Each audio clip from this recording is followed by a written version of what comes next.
శ్రోతలకు నమస్కారం. మన ఛానల్కు స్వాగతం. యుగంధర్ నవల 12వ భాగం.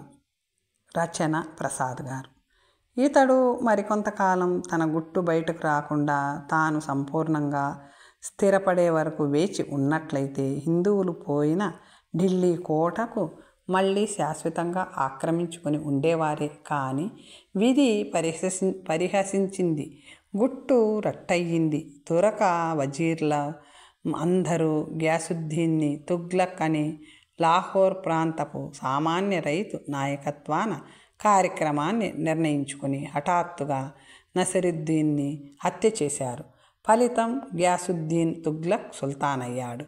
ఢిల్లీ సింహాసనాన్ని అధిష్ఠించాడు. ప్రస్తుత కథాకాలంలో ఢిల్లీని పరిపాలిస్తున్నది ఈ ప్రభువే. మహమ్మదీయ యుగంలో ఢిల్లీ సింహాసన చరిత్ర టూకీగా ఇది. ఈ చరిత్రను జాగ్రత్తగా పరిశీలిస్తే వ్యక్తి ఎవరైనా సింహాసనానికి ఉన్న విలువ, సుల్తాన్ పేరులో ఉన్న ఔన్నత్యం బోధపడుతుంది. అలాంటి సర్వశక్తివంతుడైన సుల్తాన్ను పట్టి బంధిస్తాననే శబ్దమే ఢిల్లీ నగరవాసులకి కఠోరమై భయంకరమై వినిపించింది. ఆ మాట వినటానికి భయం వేసి ఇళ్లలోకి వెళ్ళి తలుపులు వేసుకునేవారు లేకపోలేదు. అల్లా అల్లా అంటూ హర హర అంటూ చెవులు మూసుకున్న వాళ్ళు లేకపోలేదు. ఆ మాటలన్న అమాయక క్షుద్ర ప్రాణి ప్రాణాలు పంచభూతాలలో కలవటానికి అట్టే కాలం లేదు కదా అని నిట్టూర్పు విడిచినవారు లేకపోలేదు. తాడి తన్నేవాడికి తల తన్నేవాడు రాకపోడని అనుకున్నవారు లేకపోలేదు. కానీ ఎవరికి వారు ఆ మహాసాహసుని చూడాలని ఆత్రంతో ఉన్నవారే. చూస్తే ఏం కొంప మునుగుతుందో అనే భయంతో బాధపడుతున్నవారే. తమ తల్లిదండ్రులు బంధించిన గవాక్షాలను చిన్న చిన్నగా సన్నగా తెరవజొచ్చారు బాలకులు. ఇంతలో ఒక మూల ఉన్న ఇంట్లో నుంచి ఒక కుర్రవాడు తలుపు సందులో నుంచి నడివీధిలోని వ్యక్తిని పరిశీలించి ఒరే బూచాడు రా అని పెద్దగా అరిచాడు. చుట్టుపక్కలనున్న ఇళ్లలోని పిల్లలంతా బూచాడు అని అరవటం మొదలుపెట్టారు. ఢిల్లీ సుల్తాన్ పట్టుకపోతాను. మరోసారి ఆ కంఠం నగరపు నడివీధిలో మారుమ్రోగింది. అప్పుడే తెరుచుకుంటూ ఉన్న చుట్టుపక్కల ఇళ్ల తలుపులన్నీ ధడాలుమని మూసుకున్నాయి. 3 నెలలకి పట్టుకుపోతాను. ఆ మాటలంటూ ఢిల్లీ నగరపు వీధుల్లో విచ్చలవిడిగా విహరిస్తున్న వ్యక్తి ఆజానుబాహుడు. తైల సంస్కార రహితమైన జుట్టు, బాగా పెరిగిన గడ్డం, మానరక్షణకు ఓ పాత జనపనార గోతం, ఒళ్ళంతా విభూతి కాదు బూడిద, మెడలో కపాలం, చేతిలో మూరెడు భూమిక, భయంకరమైన చూపరులను హడలగొట్టే చూపు, ముసలితనాన్ని వెనక్కి నెట్టే గంభీరమైన కంఠం. పాపం కాలం నాడు బాగా బతికిన బట్టన ఆసామి కావచ్చు. ప్రథమ వీక్షణలో అతన్ని చూస్తే చూపరులకు భయం కలగటం సహజమే. కానీ అతన్ని ముఖాన్ని పరిశీలించిన కొద్దీ భయం అదృశ్యమై జాలి కలుగుతుంది. హృదయం అనేది ఉన్నవాడికి. బూచివాణ్ణి కాదు, బుట్టెత్తుక రాలేదు. నన్ను బూచాడన్నవాడు బూచి, వాడి అబ్బ బూచి, వాడి నాయనమ్మ మెళ్ళో తాళి కట్టినవాడు బూచి, ఈ రాజ్యాన్నేలే రాజు బూచి, వాడి జేజే ఓ పెద్ద బూచి. నేను కాదు బూచాణ్ణి, నేను కూడా మానవుణ్ణి. మానవులం మనమంతా ఒకటి. నాతో ఆడుకోరు, నాతో పాడరు, రారేం నేనందరికీ కానివాణ్ణా? నా వాళ్ళంతా చచ్చారా? అవునవును చచ్చారు. ఢిమ్మిన ప్రాణాలు అర్పించారు. నేను కాకిని, నీటి కాకిని కాదు ఏ కాకిని. బోరున ఏడవటం మొదలుపెట్టాడు ఆ వ్యక్తి. పిల్లలకు అతడంటే భయం తీరింది. భయం తీరటమే కాకుండా అతని మీద జాలి పెరిగింది. చూస్తూ ఉండగానే అతడి చుట్టూ పిల్లలు చేరారు. పిల్లలకే భయం లేకపోతే ఇక పెద్దలక వారు కూడా ఆ విచిత్ర వ్యక్తి చుట్టూ చేరారు. అతన్ని వంక ఆశ్చర్యంగా చూడసాగారు. వచ్చారా పిల్లల్లారా? వస్తారని నాకు తెలుసు. నా నుండి నా పిల్లల్ని వేరు చేయలేరెవ్వరు. ఎవరైనా తెగించి ఆ పని చేస్తే ఏం చేస్తావు అన్నాడు గుంపులో నుండి ఒకడు. ఏం చేస్తానా? నువ్వు చెప్పు ఏం చేస్తానో. అట్లా చూస్తావేం? నువ్వేం చెప్తావులే బడుద్దాయ్. ఎవరైనా వేరు చేస్తే వాళ్లను కుక్కల్లాగా కరిచేస్తాను, రక్తం త్రాగేస్తాను, కండలు కొరికేస్తాను, ప్రాణం పీల్చేస్తాను. అన్నీ చేశావులే అన్నాడు గుంపులో నుండి మరొకడు. అన్నీ చేసేస్తాను, చేసి మీకు చూపిస్తాను. ఒకవేళ అది కాకపోతే మీల చచ్చిన కోతిని బోలి గోలు గోలుమని ఏడుస్తాను అంటూ భావురమని నిజంగానే ఏడవసాగాడు ఆ వ్యక్తి. అతని ఏడుపులో ఎంత ధైర్యం ఉన్నా చూపరులకు పరిహాసంగానే ఉంది. పిల్లలందరూ చిన్నగా నవ్వటం ప్రారంభించి చివరకు పకాలమన్నారు. దీనంగా తల ఎత్తారు. ఆ వ్యక్తి అంతకన్నా దీనంగా అన్నాడు ఈ మాటలు. నేనేడుస్తుంటే మీకు నవ్వొస్తుందా? నా డొక్కలు మాడితే మీ డొక్కలు నిండుతాయా? నవ్వండి, ఈ లోకపు తీరే ఇంత. తమ వరకు వస్తే కానీ తప్పొప్పులు తెలియలేరు. నవ్వండి, ఇంకా పెద్దగా నవ్వండి. ప్రాణాలన్నీ పోయేదాకా పక్కుమని నవ్వండి. నవ్వినా నాపచేను పండే రోజు రాకపోదు. ఢిల్లీ సుల్తానయ్యను ఖైదు చేయలేకపోను. ఏమంటారు సాములు? ఏమంటారు పిల్లలు? ఏమన్నా అంటే నేను ఊరుకునేదే లేదు. నాకు కోపం వస్తే భావురమని ఏడుస్తా.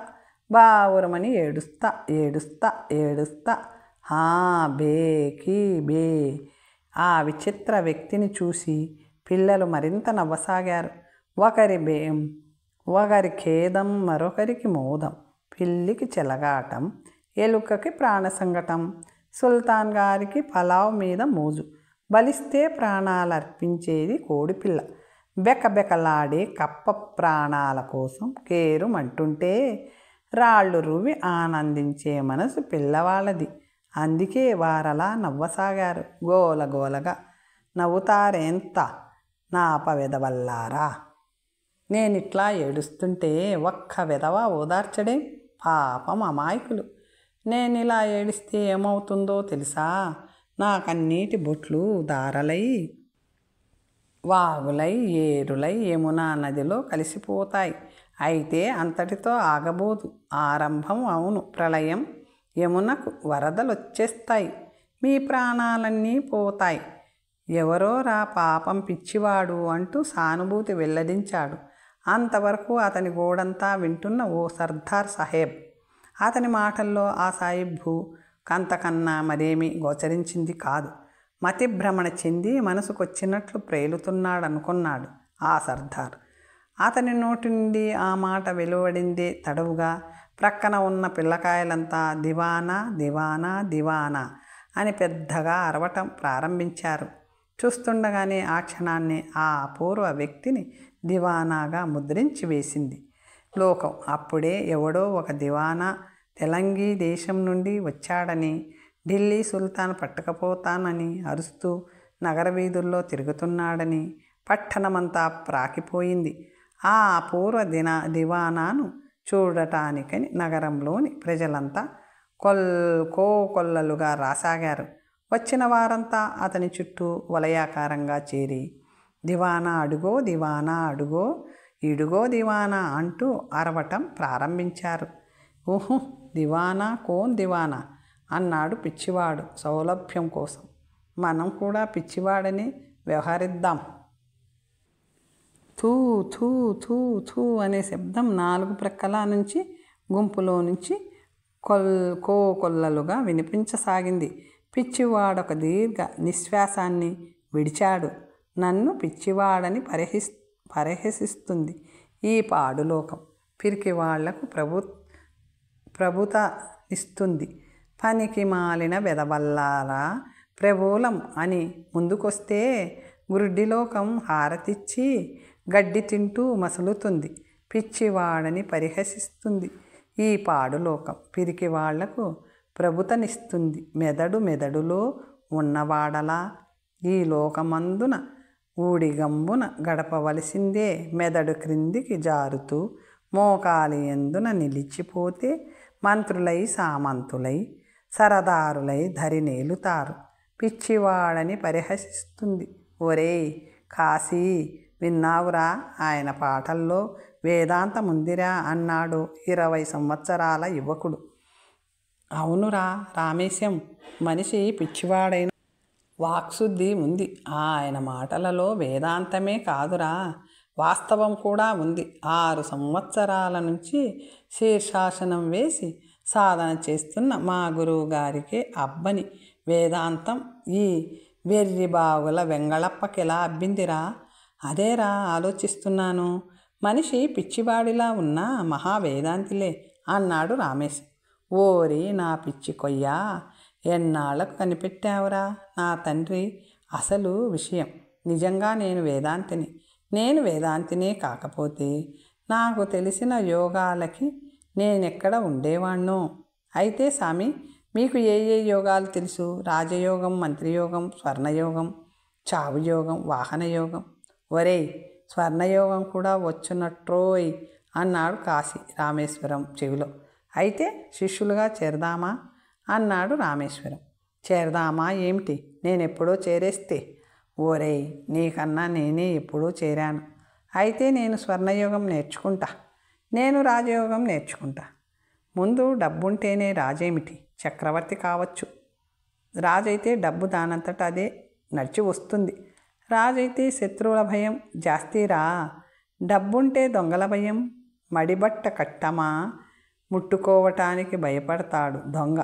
ముట్టుకున్నాడా గాయత్రి ఊరుకుంటుందేరా? అబ్బాయిలు ఇద్దరూ ఒకసారి ఉలిక్కిపడ్డారు. మీరిద్దరికీ ఎందుకీ తగాదా? నా సలహా వినండి. మీ ఇద్దరికీ జములుగా వాహనయోగం నేర్పుతా. నేరుగా వల్లకాటిలో దిగొచ్చు.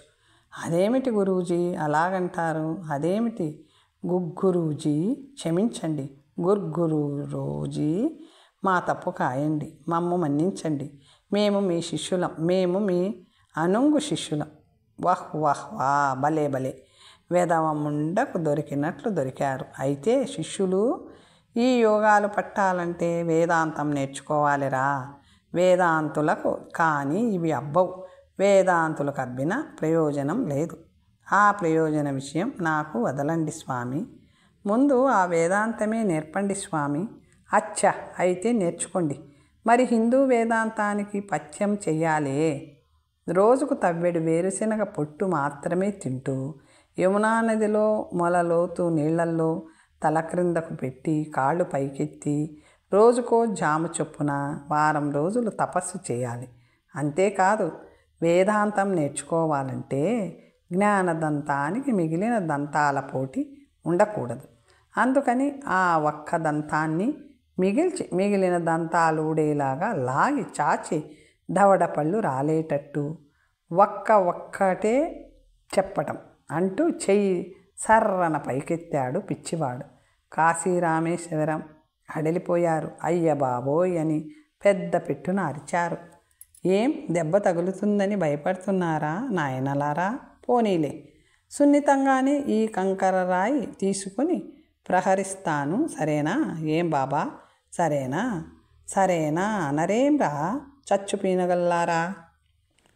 అమ్మ నాయనోయ్, మా నాయనమ్మ ఊరుకోదు, అసలు చచ్చిపోతాం ఆ విధంగా చేస్తే.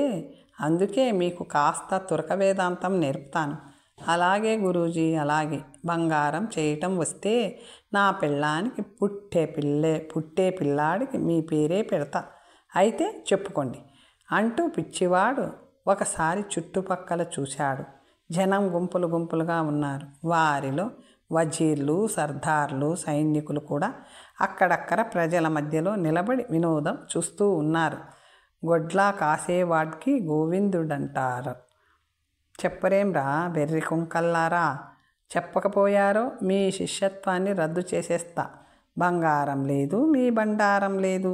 అయ్యో గురు, అంత పని మాత్రం చేయకండి. మీరు పాడమన్నదల్లా పాడతాం. అంటూ కాశీ రామేశ్వరం ఇద్దరూ వంత పాట పాడసాగారు. ఘోడా కాసేవాట్కి గోవిందుడంటారు,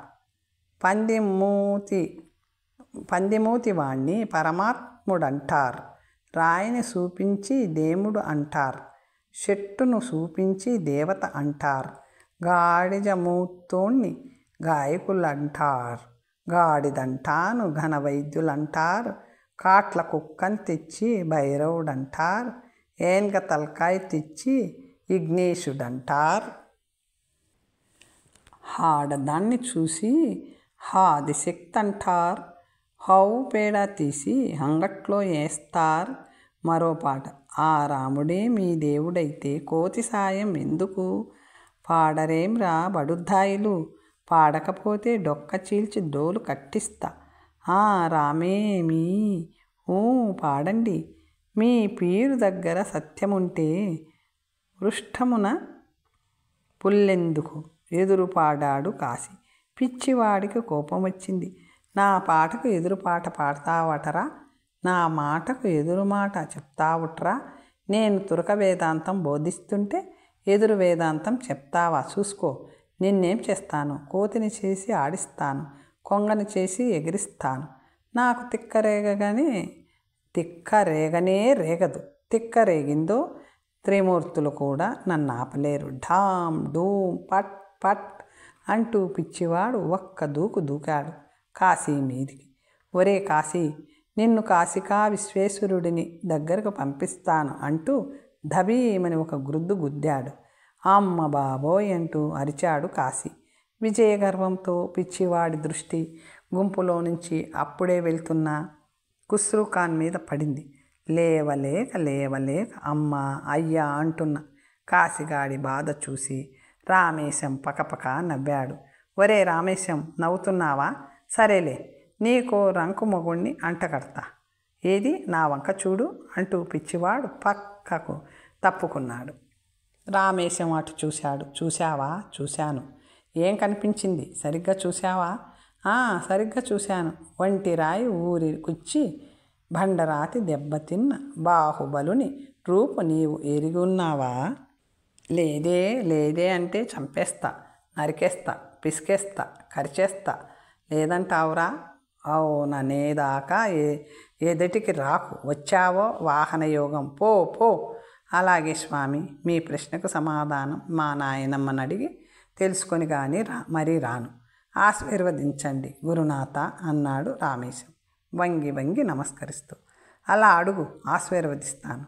శ్రీరస్తు, శుభమస్తు, ఆయుక్షీణమస్తు, దంత భగ్నమస్తు, కుష్మాండ ప్రమాణేన ఏకైక పాదాభివృద్ధిరస్తు.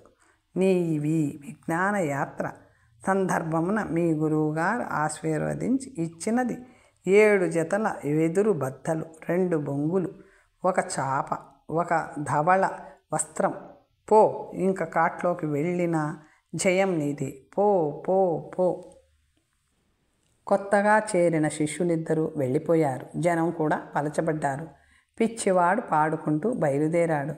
పసికర్లు కమ్మితే లోకమంతా పచ్చ, పిచ్చివాడిని చూస్తే పిచ్చివాళ్ళవుతారు. తలబోడి మొలబోడి బోడి కాందేది, గడ్డం మొలవకపోతే తను వెళ్ళ బోడి, రసపిచ్చ కలిగితే రాళ్ల నులిమేస్తాను, ప్రేమ ఉన్మాదిస్తే ఆలిని చంపేస్తాను, సాకలి పేరన్ని పట్టుకొచ్చారు, సాకలి ఎల్లి చచ్చిపోతుంది, ఎల్లి కాదది మల్లి కాదు జాబిల్లి, దాని ఉసురు కొడితే దగ్ధమవును ఢిల్లీ. ప్రతాపరుద్ర మహారాజును బందీగా ఢిల్లీ తీసుకొని వచ్చిన షాజదా అలుఫ్ ఖాన్ను చూసి విపరీతంగా మురిసిపోయాడు సుల్తాన్ గ్యూజుద్దీన్ తుగ్లక్. తన కొడుకు వీరాది వీరుడని సంతోషించాడు. దానికి తగినట్లు షహజాద్ కూడా తమ చక్రవర్తిని వేటలో ఒంటరిగాడుగా ఉన్నప్పుడు చూసి పట్టుకున్న వాస్తవాన్ని కప్పిపెట్టి తాను తన 500 మంది సహచరులతో 2000 అశ్వక దళంతో దండు విడిసి ఉన్న ప్రతాపరుద్ర చక్రవర్తితో హోరాహోరిగా 2 యామముల కాలం యుద్ధం చేసి పరివారాన్ని పరిమార్చి అతన్ని బందీగా ఢిల్లీకి తీసుకుని వచ్చానని బొంకాడు. ఈ బొంకును సుల్తాన్ వారితో సహా ఢిల్లీ మొత్తం విశ్వసించి షహజాదాకి కర్పూర నీరాజనాలతో సత్కారం జరిపింది. ఎవరి నోట విన్నా షహజాదా ప్రశంసే. ఆ వార్త ఈ విధంగా ప్రచారం కావటం తమకు కూడా ఘనతే కావటం వల్ల షహజాదా అనుచరులెవ్వరూ వాస్తవాన్ని బయట పెట్టారు కాదు. సోదరుని కీర్తికి కళంకం ఆపాదించటం ఇష్టం లేక షహజాదీ కూడా ఈ పాటకు వంత పాడింది. చూస్తూ ఉండగానే షహజాదా కీర్తి హిమాలయ ఎత్తుంగగా శిఖరాలనందుకుంది. అతడి పలుకుబడి ద్విగుణీకృతమయ్యింది. వజీర్లలోనూ సరదారులలోనూ అతని కీర్తించేవారు అధికం కాసాగారు. ఇంత దూరం వచ్చిన తర్వాత షహజాదా కోరికలు వెర్రితలలు వేయటంలో ఆశ్చర్యం లేదు. ఈనాడు ఢిల్లీ సామ్రాజ్యం యావత్తు తన కనుసన్నలలో మెలుగుతుంది. తోటి వజీర్లకు సరదార్లకు తానంటే ఎంతో ఇష్టం. ప్రజలందరూ తనను వీరాది వీరునిగా శౌర్య ధైర్య నిధిగా భావిస్తున్నారు. తన పరాక్రమానికి నిదర్శనంగా తెలుగురాజు ఢిల్లీ కోటలో ఇంకా ఉండనే ఉన్నాడు. తన తండ్రి గ్యూజుద్దీన్ తుగ్లక్ ముసలివాడు. దాదాపు 4 ఏళ్ళయింది సింహాసనాన్ని అధిష్ఠించి. ఇంకా ఎంతకాలమని తఖ్తుకు మీద కూర్చోవాలి? ఈ రాజరిక సిద్ధాంతమే అసహ్యకరమైంది.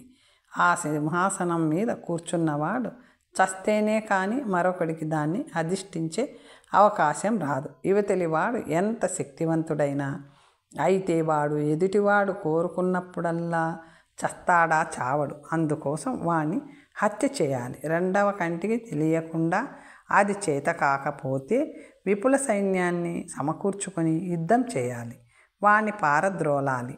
తీరా యుద్ధం చేస్తే ఫలితం ఎలా ఉంటుందో. అందుకనే ఇది బుద్ధిబలం తక్కువై భుజబలం అధికంగా ఉన్న మొరటు మానవులు చేయాల్సిన పని. తన తండ్రి ఈ రెండో విధానాన్ని నసిరుద్దీన్ని యుద్ధంలో ఓడించి రాజ్యానికి వచ్చాడు. అదృష్టం బాగుంది కాబట్టి తన తండ్రి ప్రాణాలతో బయటపడి సుల్తాన్ అయ్యాడు. తాను షహజాదా అయ్యాడు. లేకపోతే షహజాదాగా చలామణి అవుతున్న తాను ఏ లాహోరు పరగణాలలోనూ అరక దున్నుకోవాల్సి వచ్చేది. ఆ యుద్ధ ప్రమేయం లేకుండానే తనకు సింహాసనం వస్తే ఎంత బాగుండును. చాలా బాగుంటుంది. కానీ తన తండ్రి తనంతట తాను ఒరే బేటా ఈ తఖ్తు నీది, దీని మీద ఎక్కి కూర్చోరా అని అంటాడా అంటే అలా అనేట్టు కనిపించటం లేదు. మర్యాదలతోనూ అధికార ప్రధానంతో తన్ను మభ్యపెట్టాలని చూస్తున్నాడే కానీ సింహాసనాన్ని ఒప్పగించే ఊహే కనిపించటం లేదు. ఇకపోతే పోని తమంతట తానే ఏమైనా చస్తాడా అంటే చావడు. ఆ సూచనలేమీ దగ్గరలో కనిపించటం కూడా లేదు. 60వ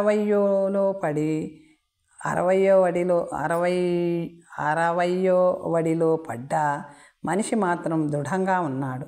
దీనికి ఏదైనా మార్గాన్ని అన్వేషించాలి. ఏమిటా మార్గం?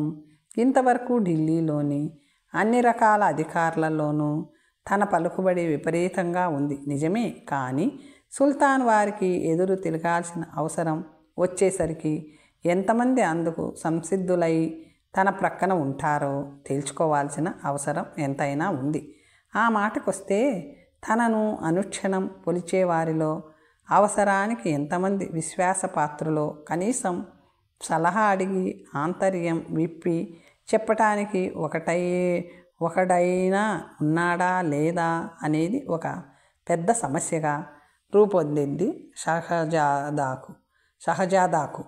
ఆలోచన నిమగ్నుడై తన మందిరాంతర్భాగం ఉద్యానవనంలో అస్థిమితంగా అటూ ఇటూ ప్రచారాలు చేస్తున్న షహజాదాకు అప్పుడే ప్రవేశించిన పెద్ద కొజ్జా వంగి సలాం చేశాడు. షహజాదా ఏమిటి విశేషం అని కళ్ళతోనే ప్రశ్నించాడు. షహజాదా వరంగోల్ని కీయించి చెకుముకి శాస్త్రులు తమ దర్శనం కోసం వచ్చి ఉండారు అంటూ విన్నవించాడు పెద్ద కొజ్జ. షహజాదాకెందుకో విపరీతమైన సంతోషం వేసింది. వెంటనే ప్రవేశపెట్టు అన్నాడు. కొజ్జా నిష్క్రమించాడు. కనీసం తన మనసులోని మాట చెప్పుకోవటానికి ఢిల్లీ నగరపు రాజకీయాలకు సంబంధం లేని అగతా వెత్తయుడు దక్షిణాది జ్యోతిష్కుడన్న లభించాడు అని సంతృప్తి పడ్డాడు షహజాదా. అయినా పరాయివాణ్ణి ఒక పట్టాన నమ్మి తన అంతర్యం చెప్పకూడదని అనుకున్నాడు.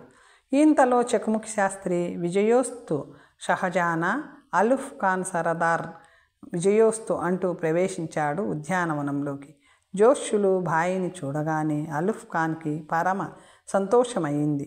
ఆయియే చెకుముకి శాస్త్రి భాయ్ అంటూ సాదరంగా ఆహ్వానించి తోటలోని ఒక శిలావేదిక మీద ఆసీన్ని చేశాడు. షహజాదా ఓరుగుల నుంచేనా రావటం? మరెక్కడి నుంచి రమ్మంటారేమిటి? స్వర్గాన్నించి రావటానికి నేనేం చావలేదుగా. కొంపదీసి ఎవరన్నా చనిపోయారేమిటి అన్నాడు షహజాదా. చావటానికేం, రోజు చాలామంది చస్తూ ఉంటారు. అందులో యుగంధర్ మంత్రి ఒకడు. యాకుదా ఎంత పని చేశావు? నీ పిచ్చి కానీ వీటికి రోజులు మూడి మసూచి అమ్మవారు ఎత్తుకొని పోతే ఆ ఖుదా ఏం చేశాడు పాపం. మసూచి వల్ల చనిపోయారా? సరే ఏం చేస్తాం అని ఓరుగల్లులో మా వారంతా క్షేమమే కదా అన్నాడు షహజాదా. ఇంకా మీ వారెవరవయ్యా? ధన ధాన్య వస్తు వాహనాదులను ఓరుగల్లికి వదిలిపెట్టి ఎప్పుడో జెండా ఎత్తేశారుగా అన్నాడు చెకుముకి. ఈ వార్త షహజాదాను ఆశ్చర్యపరిచింది. మారు మాట లేకుండా ఆశ్చర్యంగా చూస్తూ ఉండిపోయాడు. నీకింకా అసలు విషయం తెలియదల్లే ఉంది. చెప్తా విను. నీవు ఓరుగల్లు నుంచి వెళ్ళిన 3వ రోజున ప్రతాపరుద్రుడు నగరానికి తిరిగి వచ్చాడు. శాస్త్రులు బాయ్, మీరు చెప్పేది జూట్. ప్రతాపరుద్రుడు మా దగ్గర బందీగా ఉన్నాడు అన్నాడు షహజాదా. అదే జూటీ బాత్. ప్రతాపరుద్రుడు నిక్షేపంగా హాయిగా ఓరుగల్లు సింహాసనం మీద కూర్చొని కడుపులో చల్ల కదలకుండా రాజ్యం చేసుకుంటున్నాడు. కావలిస్తే ఓరుగల్లుకు పోయి కనుక్కొని రా. రాజుని నేను ఖైదు చేసి తీసుకుని వచ్చాను. కావాలంటే చూపిస్తాను రా, చూదువు గాని. చూడకుండానే చెప్తాగా. నీవు ఖైదు చేసింది రాజును కాదు, రాజుగారి చాకలి పేరన్ని. చీచి, నేను దోబిని ఖైదు చేశానంటారా? అందులో సందేహం లేదు. ఆ రోజున ఆ కాయసిద్ధి మాటలు నమ్మి మీరటు వెళ్ళారో లేదో యుగంధర్ మంత్రి తిరిగి వచ్చి మీ దురుద్దేశాన్ని గ్రహించి రాజు పోలికలు గల చాకలి పేరన్ని తీసుకొచ్చి దుస్తుగిస్తు తొడిగి రాజుగారి గుర్రాన్నిచ్చి మీ దారిలో ఉంచాడు. యుగంధర్ మంత్రి పన్నిన ఈ కుట్రలో కాయసిద్ధి మురారి దేవుడు ఇద్దరు భాగస్వాములే. వారి మోసపు మాటలు నమ్మి చాకలివాణ్ణి బందీగా తీసుకొచ్చి రాజోపచారాలన్నీ చేయిస్తున్నావు. పోని ఆ రోజున నన్ను అడగనన్నా అడిగావా? అప్పుడు నేను పనికిరాలేదు. అసలు నేనా రోజున చెప్పానా ఇది మీకు రాహుకాలం రా బాబూ, మీ మీదికి శని ఎక్కే వరకు ఊరుకోండిరా అని? వింటేనా అన్నాడు చెకుముకి. భాయ్, నాకేమీ పాలుపోవటం లేదు. మీరు చెప్పేది నిజమేనా అన్నాడు చెకుముకి. మాటలకు విచలితుడై షహజాదా, అబద్ధం చెప్తే నాకేం ఒరుగుతుంది? అయితే భాయ్, ఈ విషయం ఎవరితోనూ చెప్పలేదు కదా? నా మటుకు నేను చెప్పలేదు. వేరొకరి విషయం నాకు అనవసరం. ఈ విషయం తెలిసిన వాళ్ళు ఢిల్లీలో ఇంకెవరన్నా ఉన్నారా? ఈ వార్త ఇంకా ఢిల్లీ దాకా రాలేదు, కానీ వస్తుంది. ఈ వార్త మోసుకొని ఖుస్రు ఖాన్ వస్తున్నాడు. ఖుస్రు? అవును, వాడే. నెల రోజుల్లోగా తాను చాకలిని తమకప్పగించమని ఓరుగల్లు రాజు ఆజ్ఞ చేశాడు. ప్రస్తుతం మీ సాధన సామాగ్రి 3 వంతులు ఓరుగల్లు వారి అధీనంలో ఉంది. అందుకోసమని చాకలిని ఓరుగల్లు రాజుకి ఇచ్చి తమ సాధనా సంపదను విడిపించుకుందామని వస్తున్నాడు అన్నాడు చెకుముకి. చెకుముకి మాటలు వినటంతోనే షహజాదాకు ముఖ కవిళకలు మారిపోయాయి. ఖుస్రు ఖాన్ ఢిల్లీ వస్తే తన గుట్టు రట్టవటమే కాకుండా ధోబీతో భేటీ కలపటానికి చూసినందుకు సుల్తాన్ వారు తనపై ఆగ్రహిస్తాడు. అందులో తన ప్రణాళికలన్నీ తారుమారు అయిపోతాయి. మరి కర్తవ్యం ఏం చేద్దామనుకుంటున్నావు షహజాదా? అవును, నా పరువు నిలబడాలి, నా ప్రణాళిక జయించాలి. అంటే నీవు సుల్తాన్ కావటమేగా అన్నాడు చెకుముకి గంభీరమైన మందహాసం చేస్తూ. షహజాదా విస్తుండిపోయాడు. ఆవులిస్తే ప్రేగులు లెక్కించే రకం అయితే జ్యోతిష్యానికి అందనిది లేదు కదా అనుకున్నాడు షహజాదా. మీకు దివ్యదృష్టి ఉంది జోష్యులు బాయ్. ముందు ఈ ఖుస్రూని ఏం చెయ్యాలి? మరో 10 క్షణాల్లో వస్తాడు. నా దగ్గరికే వస్తాడా? ఆహా, నేరుగా ఇక్కడికే వస్తాడు ముందుగా అన్నాడు దక్షిణ హస్తపు బొటన వ్రేలితో కనుపులను లెక్కిస్తూ. అయితే మంచిదే రాణి. అతన్ని హత్య చేయాలని ఆలోచిస్తున్నావు కదూ? భాయ్ సాబ్, మీరు హృదయాల్ని చీల్చి తదవగల పండితులు. వాడు బ్రతికి ఉంటే నా గుట్టు రట్టై నాకే ప్రాణాపాయం కూడా కలగవచ్చు అన్నాడు షహజాదా. నీ ఇంట్లో చంపితే నీకే ప్రమాదం వస్తుందేమో, అందుకని ఆ సత్కార్యాన్ని ఏ యమునా నది ఒడ్డును జరిపించడం మంచిది. స్వయంగా చేస్తే మరీ మంచిది. కానీ వాడు యమున దరికి రావద్దు. మంచి మాటలతో షికారుకు తీసుకెళ్తే సరిపోతుంది. తర్వాత కథ వచ్చే భాగంలో తెలుసుకుందాం. ఓం స్వస్తి.